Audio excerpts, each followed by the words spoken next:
Tonight, I've given you a handout entitled 15 Principal Events of the Middle Ages. Now, it's printed on both sides of the sheet, and if you'll look on the back side of the sheet, you'll see that I've only given anything like a little bit of detail on the first 6 of these 15, because that's how far I intend to get tonight. I've only given you a list of the remaining 9, which you can anticipate our covering next time that we have this class. So we're going in 2 parts to study the 15 principal events of the Middle Ages. Now, that's a pretty rapid coverage when you consider that we've taken probably, 10, 12 weeks covering the first 600 years of church history.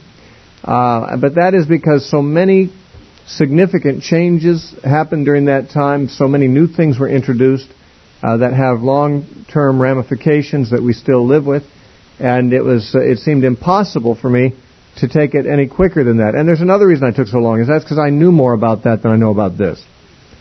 The Middle Ages have not fascinated me as much as the early ages of the church. Over all my life, I've been gathering information about the early ages, and to a much lesser degree have I gained anything like expertise on the Middle Ages, and I don't have a great deal of expertise. But there are some real fascinating and some very important things that occurred. And when we say the Middle Ages, we're talking about a period of about 1,100 years from the year, or about 900 years, I guess is the year number I've given you here, from the year 600 to the year 1500. Now, if you have even a cursory knowledge of the leading turning points in church history, you know that the year 1500 is roughly when the Reformation occurred. And the year 600, as we saw last time, was the time when Pope Gregory, usually called Gregory the Great, established the medieval form of the papacy. And the papacy, of course, means the system of the popes ruling in the Roman Catholic Church.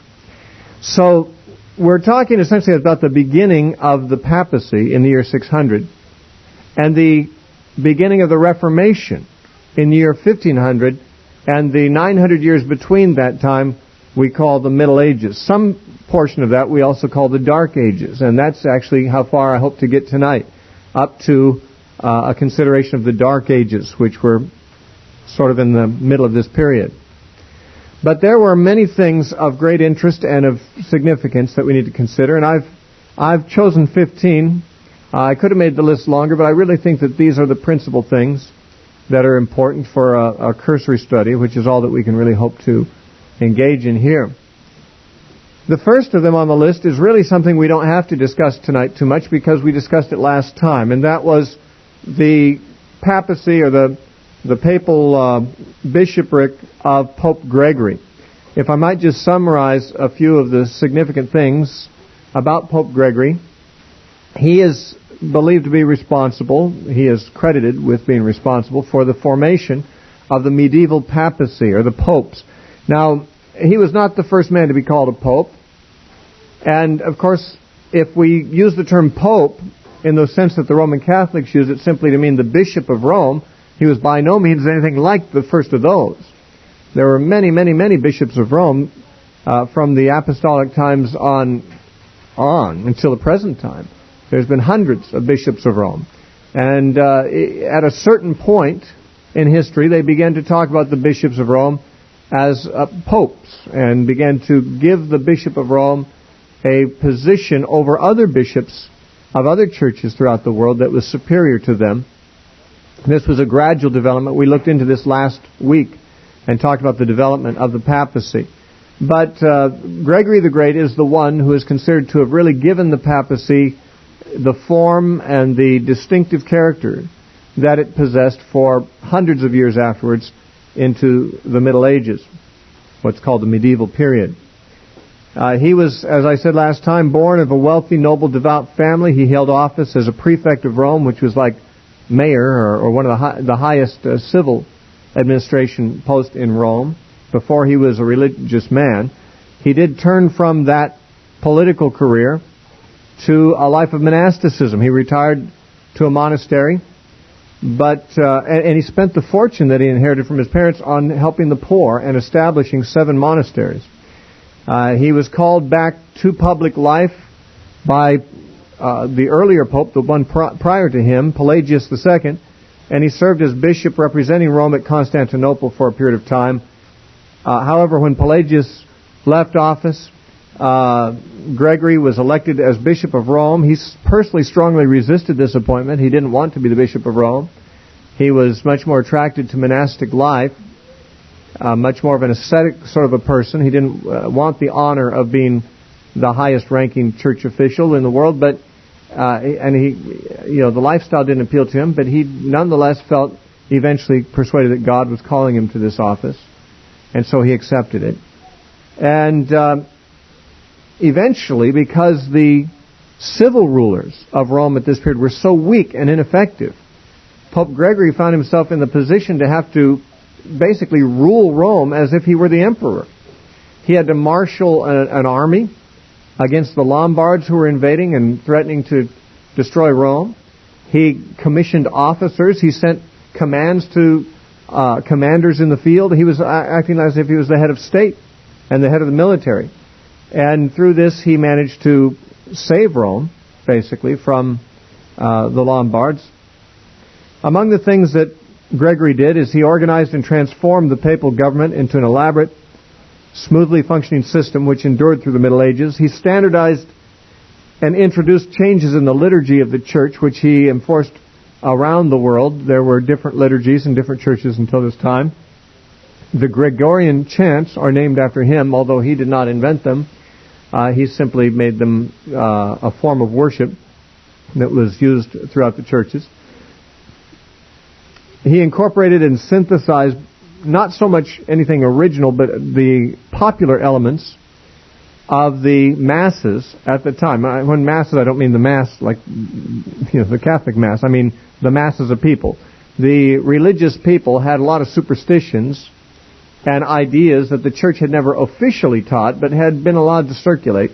And a lot of these were taken up by Pope Gregory and made official as doctrines of the church. Some of those are doctrines that we recognize today as distinctly Roman Catholic doctrines as opposed to Protestant doctrines. That would include the idea that tradition is equal to Scripture in authority. That is, the tradition of the church, decided officially by the College of Bishops, has the same authority as Scripture in determining normal practices and beliefs for the church. That's a modern Catholic conviction also, and he made that official. He believed that you could absolve a baby of original sin by baptizing the baby.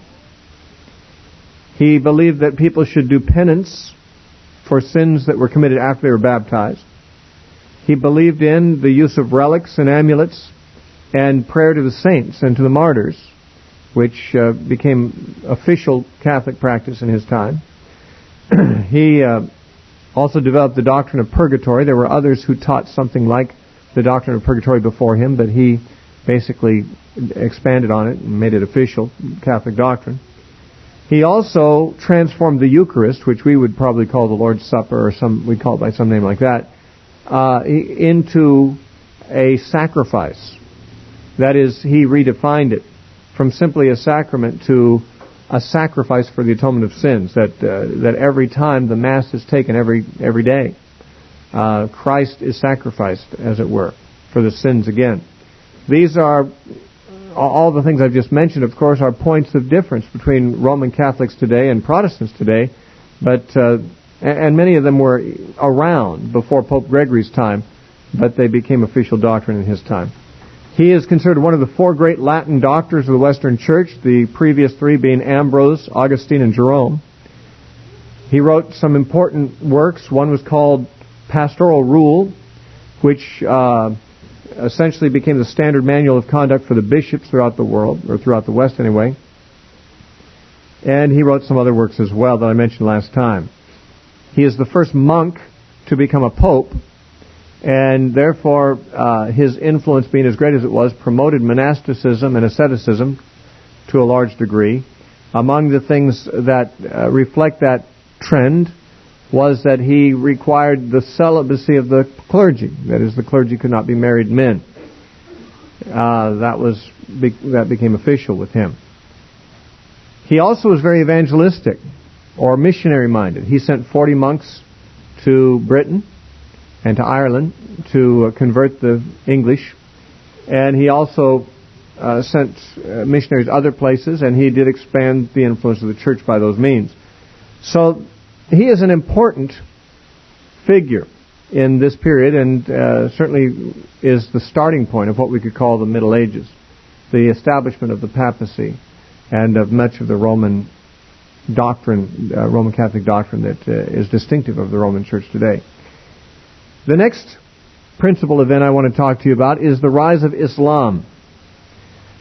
Islam is not just another world religion that is a curiosity for Christians, but it is a force that at the time of its rising threatened to extinguish Christianity and came very close to doing so. It has had an impact on Christianity insofar as it conquered regions of the world that had been solidly and officially Christian lands in a very short space of time. And it continues to be, very probably, the leading opponent in the world of Christianity. I mean, communism is very strongly opposed to Christianity, but communism is not on the rise. Communism is waning in the world. Maybe a few decades ago, we would have suggested, when a quarter of the world was under, or a half of the world was under communist dominion, that the greatest threat to Christianity in the modern world would be communism. But that hardly seems true today. There are still some communist countries that are threats to our way of life, but the real singular greatest threat to Christianity today, besides the institutional church, is institutional Islam. And so what rose in the early 7th century, that is in the early 600s, with a man named Muhammad, has continued. It initially had a tremendous impact on the church and has continued to be probably the principal opponent of Christianity in the world today, with at least a quarter of the world's population embracing it, and the numbers increasing all the time. One of the more alarming things is that the numbers of Muslims are today increasing most in Western lands, in America, England, parts of Europe, lands that have traditionally been at least nominally Christian. These are the areas where Islam is spreading like wildfire today, and Christianity is not. And, of course, Christianity is spreading like wildfire in other parts of the world, but not in these lands where we live. Let me give you a little background on Islam. Muhammad, of course, was the prophet of Islam. He was born in 570 and lived until 632. In 610, which is not on the handout I gave you, but in 610, he indicated that he had appeared to him the angel Gabriel, who gave him what became one of the portions of the Quran. Subsequent appearances of Gabriel gave him other portions of the Quran.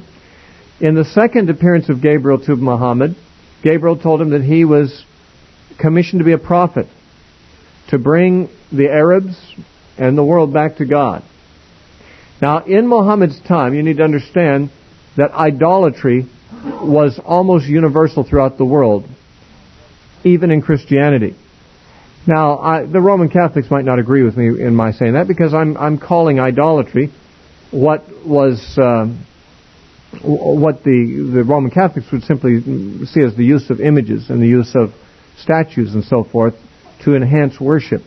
Those of us who are not Roman Catholic usually see that kind of practice as idolatry, the making of images and showing reverence to images. Even, by the way, back in the Middle Ages, there was tremendous controversy over the use of images. There were emperors who banned the use of images. We'll talk about that next week more, or not next week, but next time we meet. But the iconoclastic controversy was over whether churches should use images or not. And one of the reasons that those who argued against the use of images argued the way they did is because it was a tremendous offense to the Jews and to the Muslims. The Muslims, like the Jews, are very fiercely monotheistic. Now, technically, so is Christianity, but the form of Christianity visible to Muhammad when he first was exposed to it did not appear to be very monotheistic. The churches had images and statues that were venerated and so forth. And although Muhammad in his early years exposed himself to Christianity and Judaism, he decided against joining either of those religions. And Christianity did not impress him, largely because it appeared to be idolatrous. And, by the way, all the Arabs were idolatrous too. The religions of the Arab tribes were given over to horrendous idolatry in his time, and it appalled him. He had a strongly monotheistic conscience. And one of the great effects of his movement was that he banished polytheism from the Arab tribes and made them all monotheistic. Some people think that's a good thing. It is better to be monotheistic than polytheistic, that's for sure. One of the sad tragedies is that with his passion for monotheism, he did not find in the church a convincing witness for monotheism. In an age of idolatry and polytheism, he did not find a distinctive alternative in the Christian church. If he had, the whole face of history would have been very different than it is. Because Muhammad became one of the greatest tormentors of the church up to the present time, although he didn't live to see most of his success. But it was the year 610 that Muhammad was commissioned by, as he thought, the angel Gabriel to be a prophet. Not too different from Joseph Smith, in my opinion, believing that he saw an angel who commissioned him to be a prophet. And he started the Mormon church. Now, by the way, when you study the doctrines of Islam, you might be impressed that they are more or less positive kinds of doctrines. It's not like Satanism. It's not like Hinduism. In many respects, it's very much like Judaism. In fact, friends of ours who've labored for a long time among Muslims say it's irresistible, the comparison between the Muslims today and the Pharisees of Jesus' day. Very, very similar spirit and very similar practices in some respects. What Muhammad did, notwithstanding his claims to have gotten his religion from God through revelation, he obviously incorporated ideas from Christianity and from Judaism and from Arabic paganism and melded them into a distinctive Arabocentric theology of monotheism that flattered the Arabs as the chosen people and appealed to them strongly. Well, not all of them, not initially. He had some serious problems in the beginning. In fact, he was born and raised in Mecca, and he was the grandson of the governor of Mecca, and therefore he was like a prince in that city. He became the business manager of a wealthy widow whom he later married and became wealthy that way himself. And because of his wealth through marriage, that was just his first marriage. He had many others besides, including one to an 8-year-old girl who was his favorite wife of his harem. But his first wife provided him with a lot of wealth. And he had the leisure to study and philosophize and travel and expose himself to religious ideas and discuss religion with caravan traders and so forth. And he, as I say, he was disenchanted with the current offerings available in the religious smorgasbord. So he obviously came up with one of his own. Now the Muslims believe, and Muhammad would have us believe, that this religion of his was founded by God. And, of course, we cannot say for sure whether Muhammad really did have an encounter with a supernatural being, just as we cannot say for sure whether Joseph Smith did. On the one hand, the books that were of these religions, the Book of Mormon and the Quran, the Book of Mormon, of course, came to Joseph Smith, and the Quran to Muhammad, are such inferior productions that it's hard to believe that they are the product of supernatural intelligence at all, even if we would say demonic intelligence. We would expect demons to be able to put out better books than these. But of course, it is either of human origin. Either Muhammad wrote the Quran, although there is a strong tradition for centuries that he was illiterate and could not write, and therefore it was implied that Gabriel just brought it down to him, already made. But he either wrote the Quran, or else it was revealed to him. But if it was revealed to him, it was not by God, or by any emissary of the true God. The doctrines of Islam are close enough to those of Judaism and Christianity to be a wonderful counterfeit to those who have an innate sense of reality and truth. But they are just far enough from the truth, especially in their beliefs about Jesus, to make it evident that we're not talking about a religion revealed by God. Now, in 622, because of his preaching against idolatry in Mecca, which was a very idolatrous Arab city, he was driven out of Mecca. Actually, he left on his own, but he felt there were threats upon his life. He had been preaching there for 4 years and had only 40 converts. And 6 men from another city called Medina came to him and asked him if he would come to Medina and help them out with, I think it was a political kind of alliance they were working out. And he found it a good idea to get out of Mecca. His life was in danger there. So his followers and he went to Medina. This flight to Medina is called the Hijra and is celebrated by the Muslims today, or the Muslims, as the beginning of the religion of Islam. Islam is a word that means submission to the will of God, submission to the will of Allah. Now, Allah, who is the name of God in the Islamic faith, is not really a proper name, although they use it as a proper name. Christians who work among Arab people use the name Allah for God also, for the simple reason that Allah is simply the Arabic word for God. It is not the distinctly Muslim word. It is simply the word in the Arabic language that means God. However, that being the case should not lead us to conclude that Allah is the same God as the God of the Jews and the Christians. There is much debate, even among missionaries I know, about that. I know missionaries who feel that they can reach Muslims better by seeing the connection, the likenesses between Allah of Islam and the God of the Bible, and it's a sort of a cultural bridge for reaching Muslims and so forth. Others believe that Allah of Islam is a demonic caricature of God. And in any case, whether one feels that Allah might be similar to the God of the Bible or even identified with the God of the Bible, we can say that the doctrines of Muhammad are not agreeable with the Bible, and therefore the religion of Islam is not inspired by the same God as inspired the religion of the Christians and the Jews. There are 5 essential doctrines of Islam.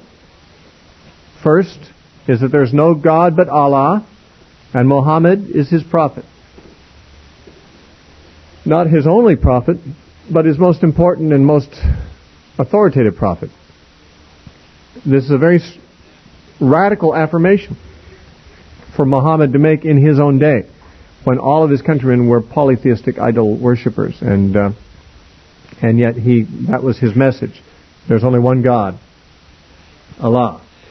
A second doctrine of Islam is that God's work is carried on by men and angels, and therefore the conquest of the world for Allah must be done through his servants. And a third doctrine is that the Quran is the will of Allah written down. And it is the holy book of Islam, like the Bible is to the Christian. Islam teaches that there were 6 great prophets. There are other prophets, but these are the greatest in history. Adam, Noah, Abraham, Moses, Jesus, and Muhammad. Now, if you notice that list, I think Christians would be inclined to be 5/6 in agreement with Islam on this point. Not that Adam is recognized by us as a great prophet, but certainly Noah and Moses and Abraham and Jesus, we would recognize these as great prophets. Of course, we believe Jesus is more than a prophet. But Islam does not teach that Jesus is more than a prophet. He's just one of 6 great prophets, and he's inferior to the greatest of them, which is Muhammad. And this is the significant difference between Islam and the truth. And one would say that if Gabriel, the same angel who came and told Mary that she would have a child and he would be the Son of God, had appeared later to an Arab named Muhammad, he would not have told him that Muhammad was superior to Jesus. And for that reason, we know that Gabriel did not reveal himself to Muhammad. Gabriel would not be so poorly informed on these matters, nor would he lie. By the way, I like to tell this story because I think it's great. There's a Christian apologist named Ravi Zacharias. Some of you may have heard him on the radio. I think he has a daily program. He's written some books. Great guy. He's from India. He's an Indian, but educated in the West and basically headquartered here. I was listening to him once talk about some ministry he was doing in, I think it was in Jordan or some other Muslim country. And he was actually speaking in a Baptist church there. I don't know if there's Baptist churches in Jordan or not, but anyway, as I recall, he was in a Muslim country speaking for a Baptist congregation. And between services, he actually went to a photography shop there because he needed some film for his camera. And when he walked into the shop, the Arab shop owner saw that he was Indian. He says, Hindi, and apparently the Muslims like Indian people. And asked him why he was in the country. He said, I'm a Christian preacher. I'm preaching some evangelistic meetings here. And shop owner grew rather cooler toward him at that point. But the shop owner said, you're a Christian. Well, what do you think about Muhammad? And Rabbi Zacharias was with the pastor who was his host, and he turned to the pastor and said, tell him. The pastor said, he asked you. And everyone in the shop turned around to see what his answer would be. What do you think about Muhammad? Well, if a Christian says what he really thinks about Muhammad, plainly, he probably will not get out of a shop like that alive in a Muslim country. And so Rabbi Zacharias said, well, let me ask you a question. He says, was Muhammad a prophet? And the shop owner said, yes. And Ravi said, was Jesus a prophet? And the shop owner said, yes. And then Rabbi Zacharias said, can a prophet be wrong? And the man said, no. And Rabbi Zacharias said this, well then, we know that Muhammad said that Jesus is a prophet. And Jesus said, I am the way, the truth, and the life. No man comes to the Father but through me, which would rule out Muhammad. Therefore, if Jesus is right, then Muhammad is wrong. On the other hand, if Jesus is wrong, then Muhammad's still wrong because he said he was right. He said Jesus was a prophet. So either Muhammad is wrong because Jesus was right, or else Jesus was wrong and Muhammad's still wrong because he said Jesus was right. I don't know how he escaped alive from that conversation, but I thought it was a rather clever way of putting it. The fifth doctrine of Islam is that there is a resurrection and a final judgment of all men, and that all will either go to paradise or to the abyss, hell. So you can see that there are a number of points here that resemble both Judaism and Christianity in this religion. Now, in the world of religions, of course, we have Buddhism and Hinduism and Confucianism and so forth, but none of those religions are monotheistic. There are three monotheistic religions, Christianity, Judaism, and Islam. Two of these were established by the true God. One was not, and that was Islam, but it was come so close to the other two in some of its major assertions that it is a very remarkable and deceptive counterfeit of the true. There are four basic practices that Muslims are required to practice for salvation. One, they're required 5 times a day to bow and pray toward Mecca. And the Quran actually describes the posture and so forth that they must pray in. But 5 times a day they must pray toward Mecca. They also are required to pay tithes, an idea that came out of Judaism, and give alms to the poor. That's a second practice of Islam. A third practice is that they must fast during the month of Ramadan, which is the fast that they do is not really like we would think of fasting. It's is it 30 or 40 days they fast? Is it 40? It's a 40-day fast. What's that? Depends on the phases of the moon. But it can be 40 days, right? But when you find out that the Muslims are fasting for 40 days, you may be too quick to be impressed. Jesus fasted for 40 days. Moses fasted for 40 days, and he did it again without breaking his first fast, so he fasted for 80 days. Elijah fasted for 40 days, and that's pretty good. The Muslims fast for 40 days, but they only fast during the daylight hours for 40 days. When the sun goes down, they can and do eat until the sun comes up again. And so their 40-day fast is really, when they say 40 days, they take the word day in the strict sense of not night. So, but this is required. They must every year in Ramadan fast for these 40 days in this manner. Also, one time in their lifetime, they're required to make a pilgrimage to Mecca, the holy city, which, by the way, I haven't gotten to it yet, but Muhammad conquered it and made it a Muslim city. But the holy city of Mecca, they have to either go there themselves or by proxy. They can hire someone else to go for them.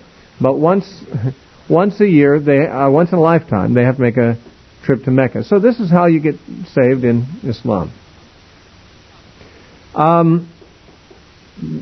Islam, I think, would never have become so influential if it was made to compete in the ideological world on its own merits, on the merits of its convincing teaching or the superiority of its book or whatever. It certainly would never be able to compete with the Bible on its merits. But Islam has not really had to do that in the early days.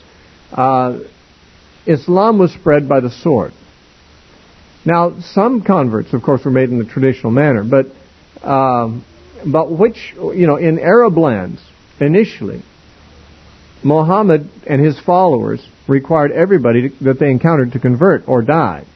And first, because he was brought to Medina by some leading citizens there, he converted the whole city of Medina, and he was made the leader of that city. Then he waged war on Mecca, his home city, and conquered it, and made it his capital and holy city. And then, of course, from there the conquests continued. And it's an amazing thing.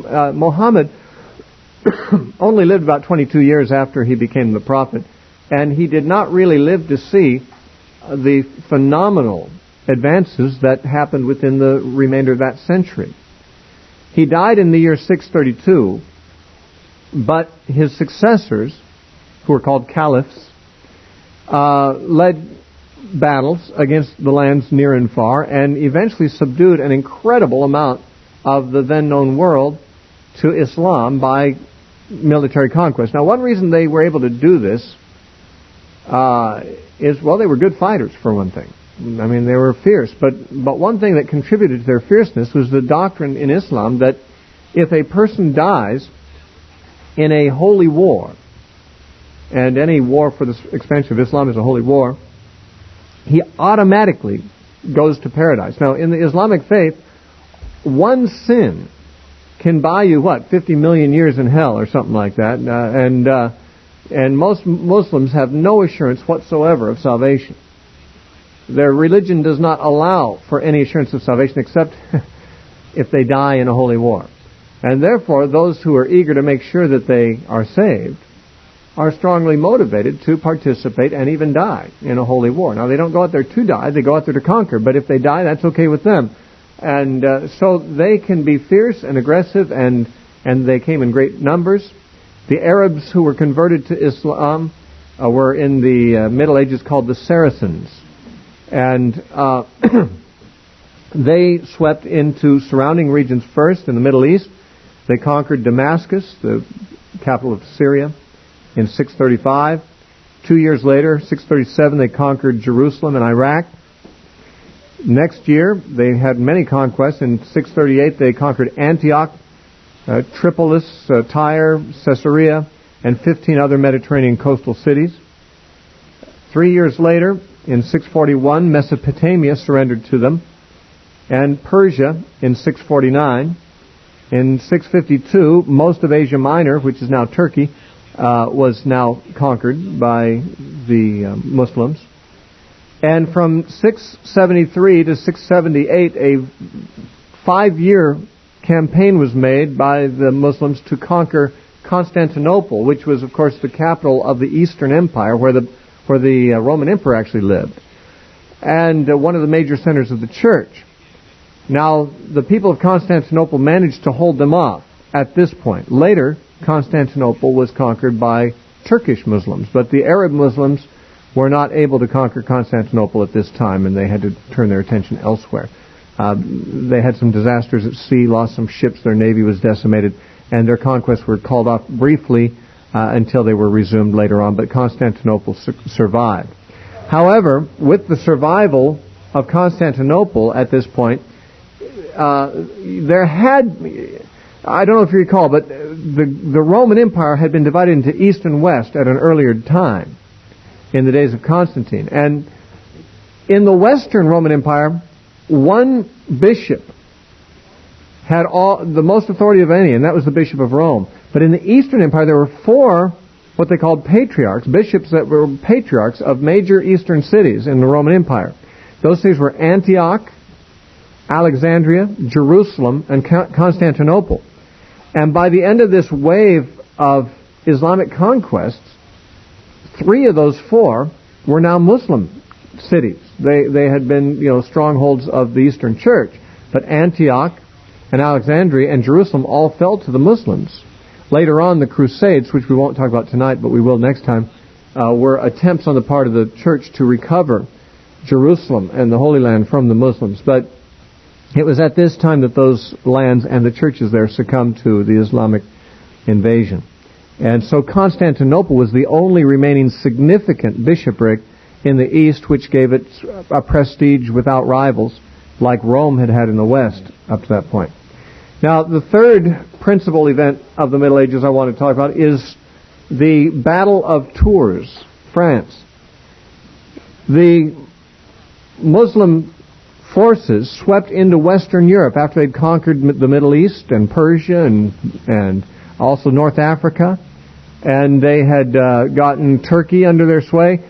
They made attempts to take over Western Europe, and they were succeeding for a long time. And it looked very much like this tidal wave of Islamic invasions was never going to be stopped. But they were stopped. They were stopped at Tours by a man named Charles Martel in what is considered to be one of the most important battles in history. Of course, there are some other battles equal to it in importance, but this is one of the most important battles in history, because had the Arabs not been stopped at this time, they might have conquered all of Western Europe, in which case there would be no church left in the world. They had basically extinguished or conquered or degraded the church in most of the East, with the exception of Constantinople.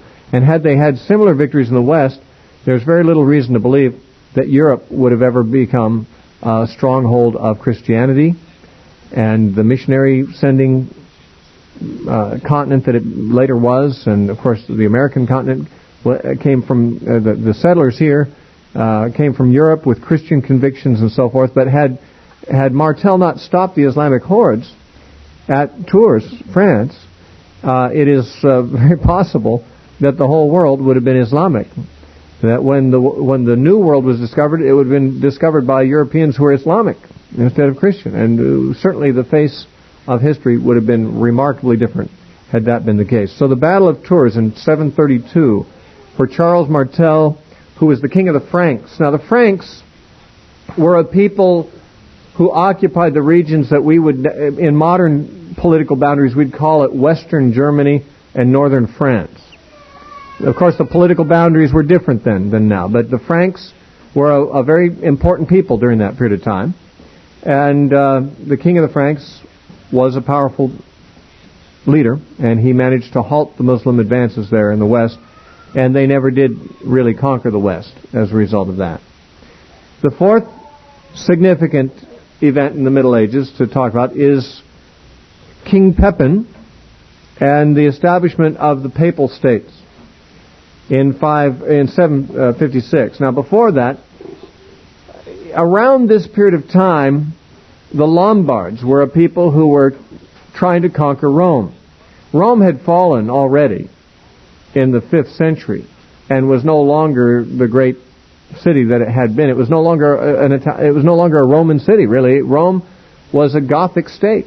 It had been conquered by the Goths and the Visigoths and the Vandals and so forth, and so it was not really technically a Latin state. It was a Gothic state. But there was still a city of Rome and still a church in Rome. It just happened to be the Goths had been converted and were under the Pope. But now the Lombards were seeking to conquer Rome. And the Pope appealed to Charles Martel for help after he had managed to get rid of the Muslims at Tours. The Pope hoped that he might come and drive off the Lombards. For reasons I don't fully understand, Charles Martel did not come. I don't know if he was occupied elsewhere or had other reasons, but it did not help. The Lombards continued to be a threat. Martel died in 741, and although he had set up he had been strong, he left his authority to two sons. One was Charlemagne, and the other was Pepin, the Short, as he was called. And I wonder why. Anyway, maybe he had a short fuse or something. But one of those two brothers who shared the authority of Martel after his death retired to a monastery. That was Charlemagne. And that left Pepin as the sole king of the Franks in the year 751. Pope Zacharias at the time approved of Pepin as the king of the Franks. And through the influence of the Pope, Pepin was made the king of the Franks, and therefore he had a debt he owed to the Pope, because the Pope had swung his influence to cause Pepin to have that kind of appointment. And later on, in 754 and 56, through a couple of campaigns, Pepin and the Franks helped Pope Stephen II by driving the Lombards out of Italy. And then, when that battle was over, because of the mutual assistance that the Pope and the king of the Franks had given to each other, Pepin, the king of the Franks, gave the Lombard territories, or the territories that the Lombards had inhabited, gave them to the Pope to be perpetual possessions of real estate for the papacy. This was the first time that the Pope actually owned a country. These were called the Papal States. And they remained in perpetuity in the possession of the papacy until 1870. So for a very long time, over 1,000 years, the Papal States were in the possession of the popes. They actually had an empire there in northern Italy that was given to them by the king of the Franks. They don't have that anymore. It was in 1870, I believe, that the Pope had that taken from him by... I'm not real clear on all the factors that led to that, but I believe it was at that point that the Pope was confined to the Vatican. Now, in the Papal States, there were 22 cities and their environs, and they stretched across northern Italy. And this alliance between the popes and Pepin established two precedents that had not really been before. One was that the popes used their papal power to set up government authorities. There had always been, or usually been, friendliness between the popes and the emperors from the time of Constantine on. But this was the first time that the popes really had a key role in deciding who would be the king of a country. And Pepin was made king of the Franks very largely through the influence of the Pope. And so that set a precedent that was followed much in the future. In fact, the appointment of Charlemagne by a later pope was a very significant development in this way, because the popes were now exercising political authority, even in some respects over kings, and it gave the impression that the popes have the right to legitimize the reign of a king or not. And that was a new development that had repercussions throughout the Middle Ages and to this day even. A second precedent that was set by this relationship between Pepin and the popes was that the Pope obtained territory and possessions, which led later to the idea of church states, of whole countries really belonging to the Church of Rome or of the Church in general. Now, the fifth principal event in the Middle Ages I'd like to talk about is Charlemagne and the establishment of the Holy Roman Empire. When Pepin died in 768, he left his kingdom of the Franks to his two sons, Charles and Charlemagne. Obviously, there was a previous Charlemagne who was the brother of Pepin. But Pepin had a son named Charlemagne also, and to Charles.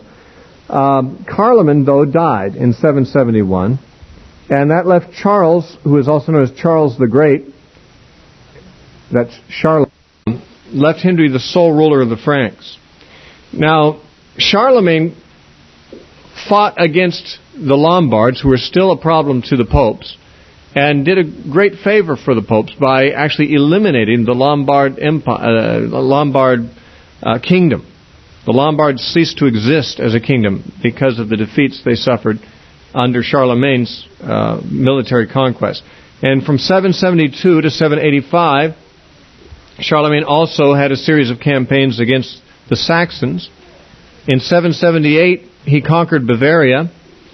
And in 801, he captured Barcelona, which obviously is in Spain, although he didn't control all of Spain. But Charlemagne was a brilliant military guy and ruler, and he was actually in some respects, a very good ruler and a very pious man. He actually promoted Roman Catholicism everywhere where he went, so he spread the influence of Catholicism in these areas. And he planted bishoprics and monasteries in Saxon lands, which hadn't been done before. He brought Christianity to Austria, or what is today Austria.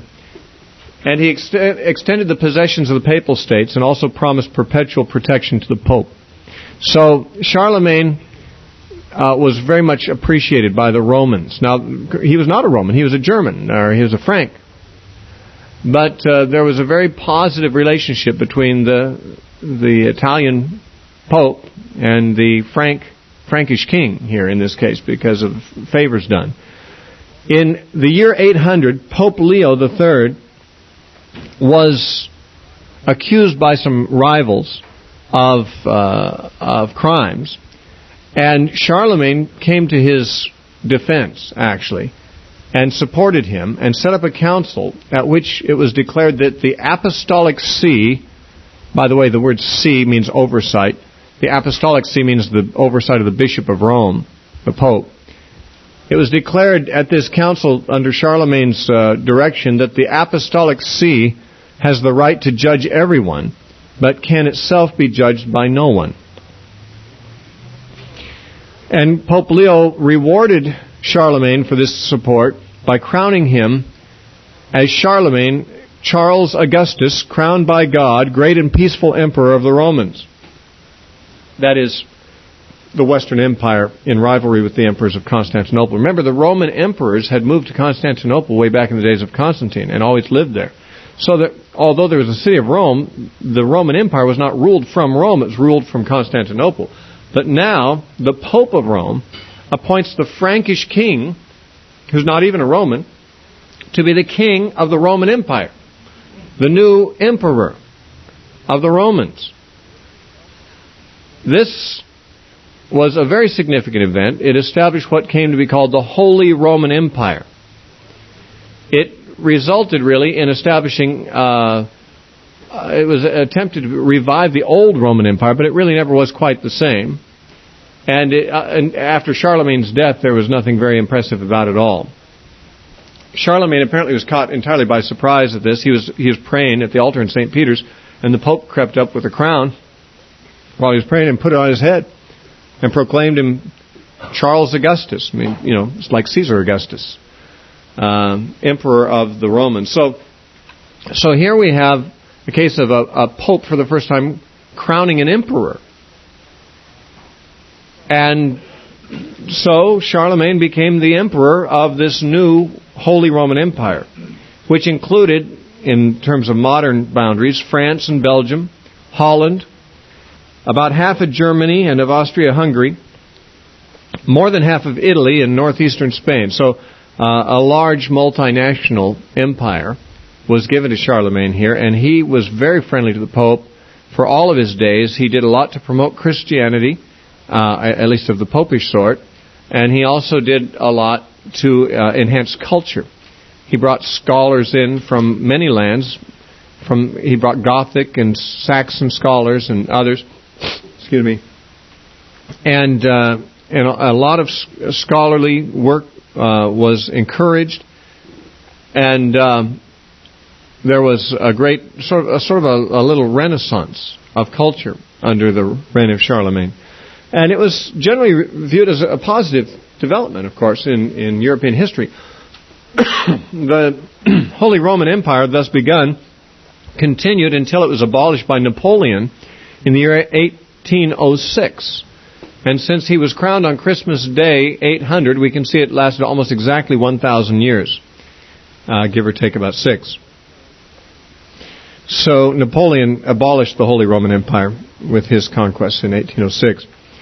Now, when Charlemagne died, his sons and his grandsons were not as effective as he was, and the power of the Holy Roman emperors diminished.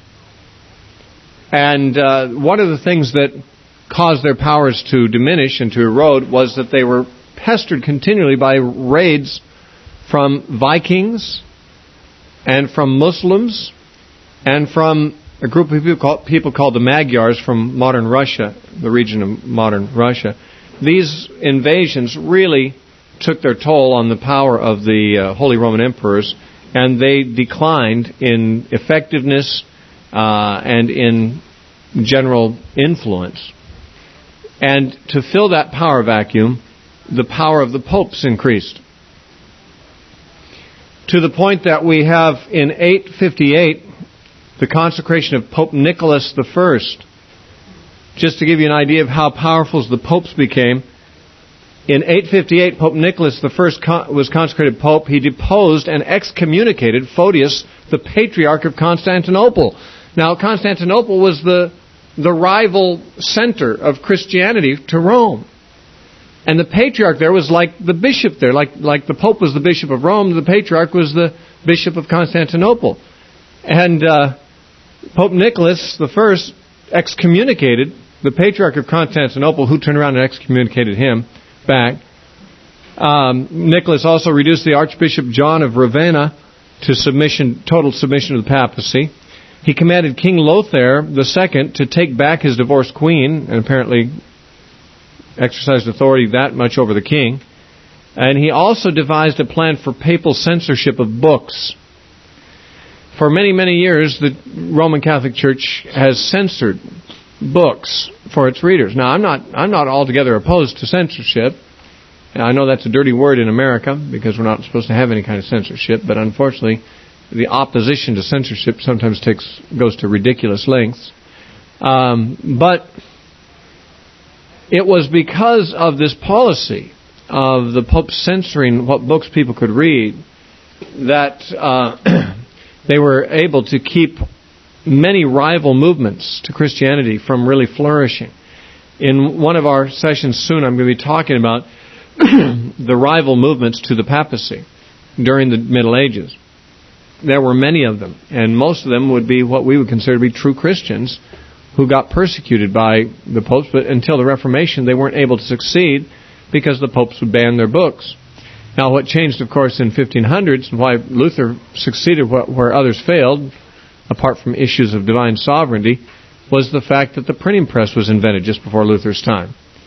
And once you start printing books by the zillions, it's much harder to keep them away from everybody.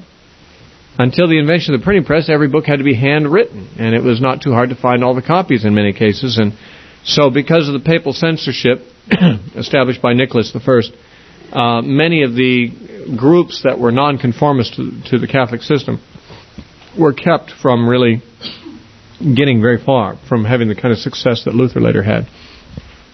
Now, the sixth event, and the last one I want to talk about tonight, is what's called the Dark Ages. Some people think of the whole Middle Ages as the Dark Ages, but really there's a period of approximately 200 years, 150 to 200 years, that are really called the Dark Ages. Some call it the midnight of the Dark Ages. And there were social and religious developments that characterized them. And here I'm going to actually read from some texts I've done a lot of study about this just today, and got my head so full of information I know I'll get it all mixed up if I don't read it from the original sources. But I want to talk to you. I'll just read to you. This will save time if I try to talk.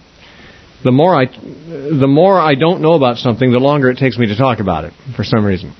But since I know less about these things as far as explaining them is concerned, I'll just read directly and save time. One of the developments in what's called the Dark Ages was that there was tremendous insecurity throughout the empire because of these Viking and Muslim and Magyar invasions. And also other invaders came in. There were Scandinavian invaders also. And these invasions just kept the whole empire in disarray. And things were almost entirely in anarchy without any real effective rule over society. So what developed out of this, for the sense of people wanting security, was what's called feudalism. And feudalism was an arrangement between landowners. Usually a powerful landowner would make an agreement with some less powerful landowners that they would provide him with troops. He would form an army. They'd provide him with troops, and he would protect them. And, of course, eventually this was a system of lords and serfs. The serfs were the vassals, and the lords were the landowners who were the most powerful. Serfs were like half slave and half free. And they weren't entirely slaves. They could not be sold from the land they were on. But they were not free either. They couldn't leave the land they were on. But they could be, enlisted by their lords to serve in sort of a military defense of the whole serfdom there. And that's called feudalism. Let me read you just a paragraph here. This comes from Kenneth Latourrette's classic work, A History of Christianity, Volume 1. He said, "Feudalism rapidly developed. Its roots went back before the time of Charlemagne, but it now began to flourish. It was partly the result of the weakening of the monarchy and the desire for security in an age of disorder. It was also in part the outgrowth of an agricultural economy in which commerce had dwindled, towns were few and small, and money was scarce." This sounds like conditions after Y2K. "The weaker landowners put themselves under the protection of the stronger, and in return made contributions to their lord in the form of contingents for his armed forces and in other forms of service. The system was based upon land which was usually cultivated by serfs who were half free and half slave, who could not be sold from the soil which they tilled, but they could not leave it. The major occupation of the feudal lords was fighting, and war among them was chronic. This warfare made commerce and other peaceful pursuits difficult and produced a sag in morals." There's more, but I won't read any more on that. That's one development that led to the Dark Ages. There just was no really powerful central government that could hold society together, and things developed into localized serfdoms and a feudal system that really Europe was divided up into these warring feudal lords and so forth, and society was fairly anarchic. I don't know if that's the right word for it. Anarchistic at that time. Now, the other development that made the Dark Ages as dark as they were was the condition of the popes. It was during this time that the popes were about as bad as can be imagined. It's so bad, in fact, that the period from 904 to 963 is often called by historians the pornocracy, the rule of the harlots, literally. And again, I'll read to you because there's quite a bit of detail. And I've got a couple of books basically talking about the same period that I'd like to read from. This is Austin's Topical History of Christianity. About this period of the rule of the harlots, let me read to you. You get some idea of how the papacy was doing in these days. It says, 48 popes served during this period. Only a few were honorable men, and some suffered unimaginable crimes and indignities. Pope John VIII, from 872 to 82, was beaten to death with a hammer by his own relatives when the poison they had given him did not work fast enough. 3 inconsequential popes followed in rapid succession over the next 9 years. Pope Formosus, this is a humorous if not so tragic, Pope Formosus, Pope Formosus from 891 to 896 was a dangerous schemer capable of treachery and sedition. His followers were thieves and assassins, and in his ecclesiastical affairs he behaved as if the ends justified the means. He was crowned Lambert of Spoleto as Holy Roman Emperor in 894, but repudiated his own choice and crowned Arnulf of Germany in 896. After Formosus died, the mother of the deposed Lambert had the body of Formosus exhumed, clothed again in the papal robes, and tried in public court. He was found guilty of treachery, and the royal orders conferred on him, and all the decrees he had issued were declared null and void. The 3 fingers he used to bestow the papal blessing were cut off. His vestments and insignia were stripped from his dead body, and his corpse was dragged through the streets of Rome and thrown into the river Tiber. From 896 to 904, there were 10 popes, one of whom ruled 4 months, one only 1 month, and still another only 20 days. Then began the so-called pornocracy, during which Theodora and her 2 daughters, Theodora the Younger and Marozia, virtually controlled Rome and the church itself. Enticing harlots, these women had sold their bodies for positions, titles, and land, giving them widespread power. Marozia, one of the daughters, had an illicit affair with Pope Sergius III, from which was born a son who later became Pope John XI. When Mazaria sought to have herself crowned empress, her younger son Alberic kidnapped and imprisoned his mother, incarcerated his half-brother, the Pope, and became emperor himself. He reigned from 932 to 954, exercising absolute control over the papacy. After Alberic's death, his son Octavian was elected as Pope John XII, and proved to be the most odious member of his depraved family. In 962, the wicked John XII crowned the German king Otto I as emperor of the Holy Roman Empire. Thinking he had an ally in depravity, John soon found that the new emperor to be a man of character and devoted to restoring the papacy to decency and honor. When Otto assembled a synod to discuss deposing Pope John, the Pope threatened them all with excommunication, but they deposed him anyway. 3 months later, John called another synod, which rescinded what Otto's synod had done. Therefore, Otto decided upon force to rid the papacy of its evil ruler. But as he prepared to attack Rome, John XII died suddenly, presumably assassinated by someone he had wronged. Otto I served as a welcome relief from papal abuses and proved himself an able ruler and a dedicated Christian. The popes who served during his reign were at least dignified and respectable. A little later, though, it says, the next 42 years of papal history were filled with intense rivalry, expedient mediocrity, spiritual impotence, vice, and corruption. It seemed to reach its lowest depth with the election of a degenerate 12-year-old boy, Pope Benedict IX, from 1032 to 1045, who, after a shameful debauchery and erratic administration, sold the holy tiara to the highest bidder. He was known as Gregory VI. That is, the highest bidder was. And it says, and in the end he was forced to abdicate because of his simony. Simony is selling offices for money, church offices for money. There's another brief summary of this period from Haley's Bible Handbook, has a section in the back on church history. And about the reign of the harlots, I'd just like to read to you a little bit.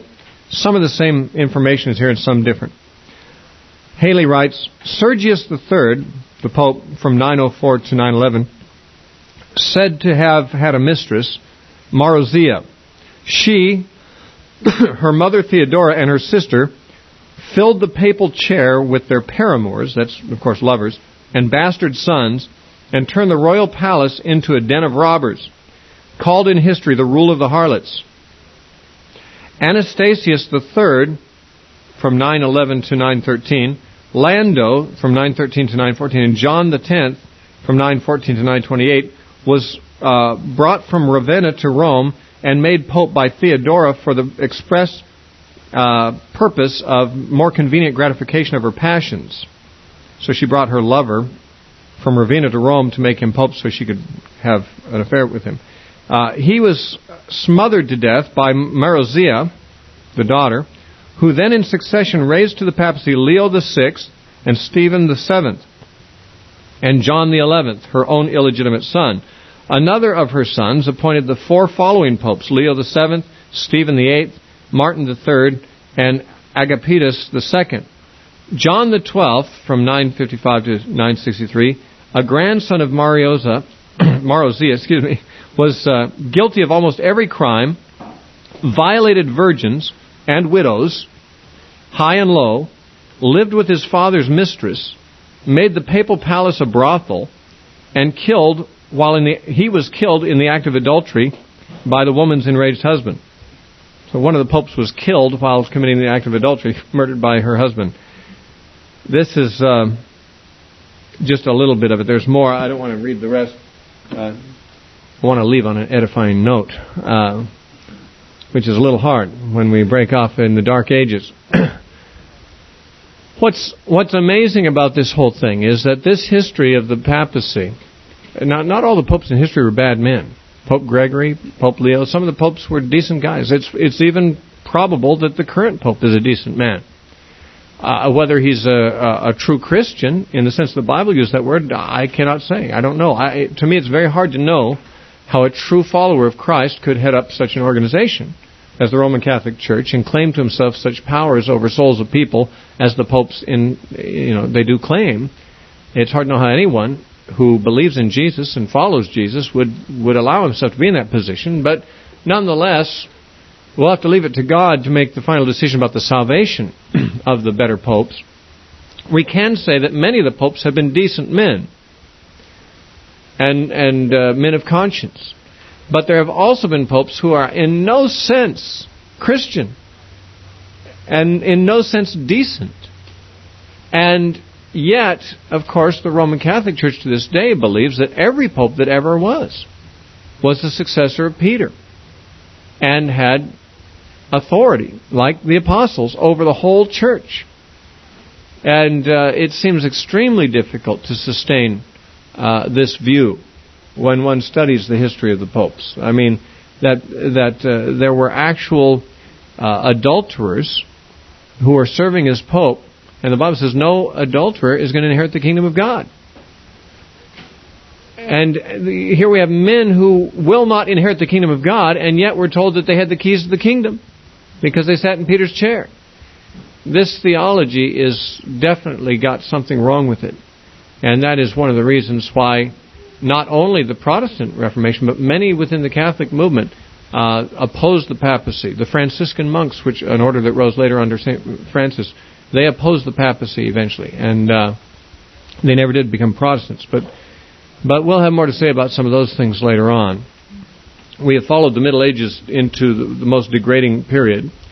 And actually some rather positive things by comparison happened in the following centuries, although some very awful things happened too. We have the Inquisitions. We have the Crusades. We have some bad things yet to come to study, but we have some better, more cheerful things too. And of course, eventually we have the Reformation. Now, next time what I plan to do is take the remaining 9 items on this list of 15 principal events in the Middle Ages. And then, in the lecture after that, I want to talk about what I consider to be probably the true church during the time of the Middle Ages, and the movements that arose that were in opposition to the papacy. Most of them were killed by the Inquisitions, but nonetheless, it would appear that Jesus had some true followers in those days too. And so we'll talk about those, and then we'll get on to Reformation and post-Reformation times. Yes.